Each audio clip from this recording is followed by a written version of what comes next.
नमस्कार, अस्सलाम वालेकुम, सत श्री अकाल। मैं हूं आपका दोस्त, आपका मित्र, आपका साथी मोहम्मद अख्तर हुसैन। इस वक्त आप हैं हमारे साथ अखिल भारतीय एनजीओ महामंच पर। दोस्तों, ये कोरोना काल चल रहा है और आपको पता होना चाहिए कि 5 लाख से ज्यादा मरीज जो है पूरे भारतवर्ष में है। लेकिन जिस मुद्दे पे आज हम आपसे बात करने वाले हैं वो मुद्दा है भारत में बढ़ते हुए डीजल और पेट्रोल के रेट पर। क्या आवश्यकता पड़ गई सरकार को कि इस कोरोना काल में डीजल और पेट्रोल का रेट बढ़ाने की? मैं आप लोगों से कुछ बात कहना चाहूंगा और मैं चाहूंगा कि मेरी बात को पूरी विस्तार पूर्वक आप सुने। सबसे पहले मैं आपको बताना चाहूंगा कि हमारे देश के 2 बहुत ही बड़े और दिग्गज हीरो, जिसमें से एक साहब को महानायक अमिताभ बच्चन कहा जाता है। जब मनमोहन सरकार थी उस दौरान जब डीजल और पेट्रोल के रेट बढ़े तो अमिताभ बच्चन ने एक ट्वीट किया था। उस ट्वीट में लिखा था कि ये एक पेट्रोल पंप पे जाते हैं और वहां पेट्रोल भरने वाले लड़के से पूछते हैं कि पेट्रोल क्या रेट है। लड़का इन्हें रेट बताता है। उसके बाद ये कहते, लड़का पूछता है कि कितने का पेट्रोल डालना है। ये कहते हैं 2-4 रुपए का पेट्रोल मेरी गाड़ी पे छिड़क दो, आग लगाना है। बड़ी महंगाई आ गई है, पेट्रोल का रेट आसमान छू रहा है। तो मैं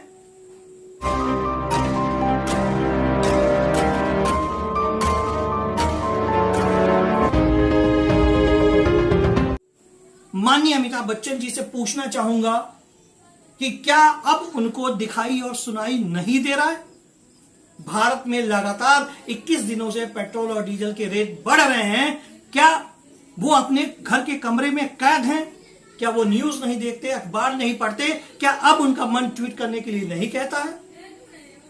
इसी कड़ी में मैं आपको बताता चलूं कि हमारी फिल्म इंडस्ट्री के एक और कलाकार जिनका नाम है अक्षय कुमार, उस दौरान इन्होंने भी एक ट्वीट किया था और ट्वीट में इन्होंने लिखा था कि मैं अपनी साइकिल को साफ कर रहा हूं, अब गाड़ी के बजाय साइकिल से चलना होगा बढ़ते हुए डीजल और पेट्रोल के रेट के कारण।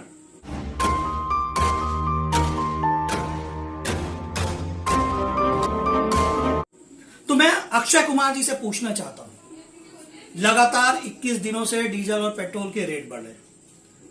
आप इस पे आपका कोई विचार है? क्या सरकार को कोई सुझाव देंगे या सरकार के ऊपर कोई ट्वीट करेंगे, या आप आंख बंद करके बस देखते रहेंगे? क्योंकि अंधभक्ति का चश्मा जो है आप लोगों की आंखों पे चढ़ गया है। आप इनके खिलाफ एक शब्द भी नहीं बोल सकते। आइए अब आगे बात करते हैं। मैं आपको बता दूं, जिस शख्स के बारे में मैं आपको बताने जा रहा हूं, कहने जा रहा हूं, वो शख्स किसी नाम और किसी परिचय का मोहताज नहीं है। योग की दुनिया में उस व्यक्ति का नाम सबसे पहले आता है। जी हां, मैं आपको बताने जा रहा हूं बाबा रामदेव के बारे में। आज भारत के उच्च व्यवसायियों में बाबा रामदेव की गिनती है। दुनिया के कई देशों में उनके प्रोडक्ट जाते हैं और लोग यूज करते हैं। आपकी अदालत में तो उन्होंने बच्चों से कहा कि जो तुम्हें 30 रुपए का पेट्रोल देगा तुम उसे वोट दोगे। उस दौरान भारतीय जनता पार्टी का प्रमोशन करने में लगे थे और मनमोहन सरकार को काला धन और डीजल पेट्रोल के रेट पर जो है घेरने में लगे थे। और अब इनके बोल बिल्कुल बदल गए हैं। आप इनके दोनों वीडियोस देखिए, ये क्या कह रहे हैं। अच्छा बच्चों, ये बताओ कि आपको 75-80 रुपए का पेट्रोल चाहिए कि 35 रुपए का? तो आपको जो 35 रुपए का पेट्रोल दिलाएगा उसको वोट दोगे या 75-80 दिलाने वाले को?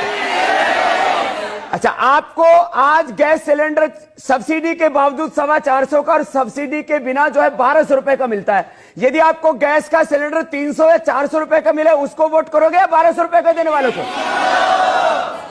स्वामी जी, ये जो आप सपने दिखा रहे हैं, अरे अभी जो टैक्स लग रहा है 50%, वो 1% पे आएगा। तो प्रैक्टिकल बात कर रहा हूं। अरे इतना अर्थशास्त्र तो हम नहीं पढ़ रखा। रजत, एक बार सुनो। मुझे अफसोस है कि देखो, तेल के डीजल के भाव इतने महंगे नहीं होने चाहिए, लेकिन हम मोदी जी भी क्या करें, उनको सरकार चलानी है।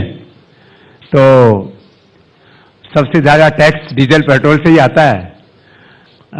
सरकारी खजाना भी खाली ना हो जाए, कहीं सरकार जो है वो डेफिसिट में ना चली जाए, इसलिए उन्होंने टैक्स लगाया हुआ है, हटा दे तो मिल जाएगी। और मैं मानता हूं कि सब काम, कोई भी किसी की भी सरकार हो, सब काम सरकार से हो जाएंगे ऐसा नहीं हो सकता, समाज को भी आगे आना पड़ेगा। देखा आपने, ये है बाबा रामदेव, गिरगिट की तरह रंग बदलने वाले ये बाबा रामदेव है। उस समय जब इनको बोलना था तो 30 रुपए लीटर पे इन्होंने पेट्रोल को ला दिया, और आज जब 21 दिनों से लगातार रेट बढ़ रहा है तो ये किस तरह से मोदी सरकार को बचाते हुए जवाब दे रहे हैं। क्या ये एक जिम्मेदार भारतीय हैं बाबा रामदेव? मुझे लगता है कि इनकी भी आंखों पर भारतीय जनता पार्टी का जो है अंधभक्त वाला चश्मा इन्होंने भी पहन रखा है, और इन्हें सब स्वच्छ, सुंदर और बढ़िया दिखाई देता है। अब देश में डीजल और पेट्रोल के रेट नहीं बढ़ रहे हैं, इनकी नजरों में सब अस्थायी है। अब आइए बात करते हैं हमारे देश के प्रधानमंत्री माननीय मोदी जी की। मोदी जी उस दौरान जो है गुजरात के मुख्यमंत्री थे, और एक कार्यक्रम में इन्होंने कहा था, डीजल का क्या हुआ,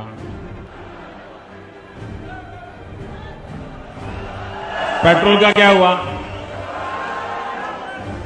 मित्रों, गैस हो, पेट्रोल हो, डीजल हो, हर प्रकार से महंगाई बढ़ रही है कि नहीं बढ़ रही है। मित्रों, मुझे परमात्मा ने जब बनाया तो उसके जो आईटी प्रोफेशनल थे उन्होंने ऐसा सॉफ्टवेयर डाला है कि मैं छोटा सोच ही नहीं सकता।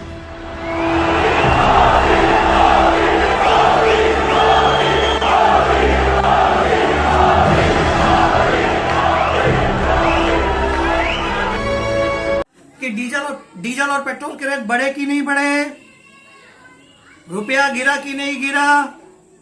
तो आज इनसे पूछना चाहता हूं मैं कि आज पिछले 6 सालों से आपकी सरकार है भारत में, और आप जो है डीजल और पेट्रोल पे क्या कर रहे हैं। आपको पता होना चाहिए ये कोरोना काल है, इस दौरान जो है लाखों करोड़ों लोग जो है पूरी तरीके से बेरोजगार हो गए हैं। उनके पास रोजगार नहीं है, खाने के लिए रोटी नहीं है, पहनने के लिए कपड़ा नहीं है। उसके बावजूद भी डीजल और पेट्रोल का 21 दिन से रेट बढ़ाकर आप लोग उनका खून चूस रहे हैं।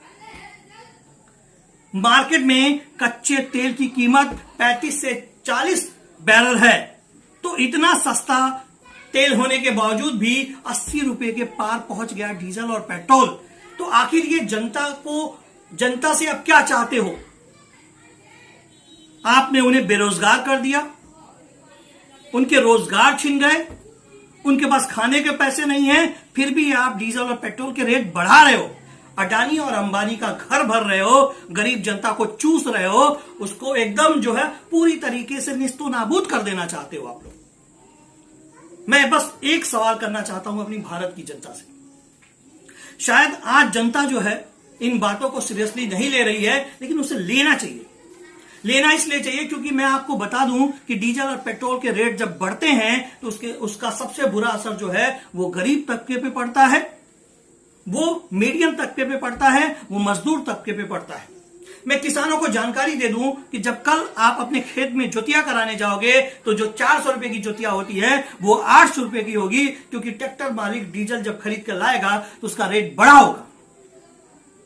जब आप सब्जी खरीदने बाजारों में जाओगे तो जो ट्रक से सब्जी लदकर आती है वो ट्रक वाला डीजल का रेट बढ़ेगा तो लाने का रेट बढ़ा देगा, इसलिए सब्जी आपको महंगी मिलेगी।